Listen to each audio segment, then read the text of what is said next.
Well, those behind an internal review about what happened in Benghazi grilled this week on Capitol Hill about the total lack of accountability, specifically the 4 State Department officials who got reassigned rather than fired. You had said it earlier, reassignment equals accountability. It does not equal accountability. Reassignment does not equal accountability. They're reassigned. They're being put into another position where they've never missed a paycheck, where they're going to have their cushy government job, and they're still going to get a pension.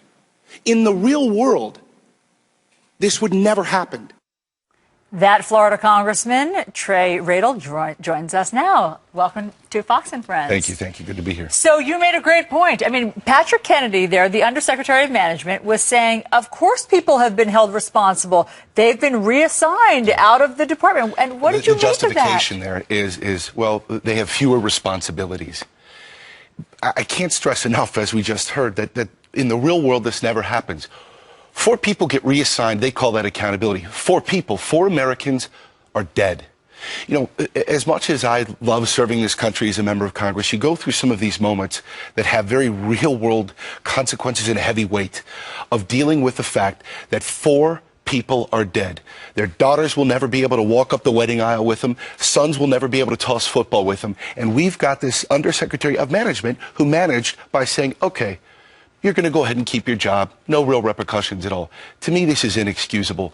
But this is the unfortunate way that the bubble of Washington, D.C. is. Well, it's not, and it's not just at that level. It's at the very highest level. So Toria Nuland, the State Department employee who helped devise the lie that this was a result of a YouTube video, she's been promoted. Yep. Susan Rice has too. And Hillary Clinton, who was at the top of this whole organization, is now preparing to run for president. Yep. And within all of this, we have what you may have heard of, the ARB, Accountability Review Board, which, again, no accountability whatsoever. But when you mentioned some of those names, some of the top brass at the State Department, they were never even questioned or interviewed. So you have this Accountability Review Board. What's the justification for that? There is no justification.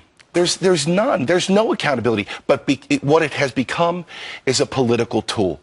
And again, this is one of the sad components to all of this, and where we in the House, and this is not political. This, to me, is not about Republican or Democrat. This is about pushing this, moving the needle to continue to find out what we can do. We do it from House Foreign Affairs, which I'm a member of, and Darrell Issa has done a great job at oversight as well. You were just watching video there of back in January when then Secretary of State Hillary Clinton did appear on Congress to talk about it. And she said at that time, none of these security requests ever came to my desk. I never saw any of them. I never denied any of them.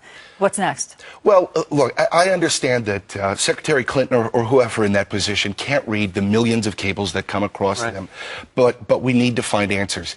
Let me give you one, again, kind of insider example of how this works. We will ask for a handful of documents, and staff will show up with 4 SUVs full of boxes of papers. We're working this, and we'll see how we can get to the bottom. But it's one of those examples, absolutely. Trey Radel of Florida, thanks a lot for joining us. Thank you.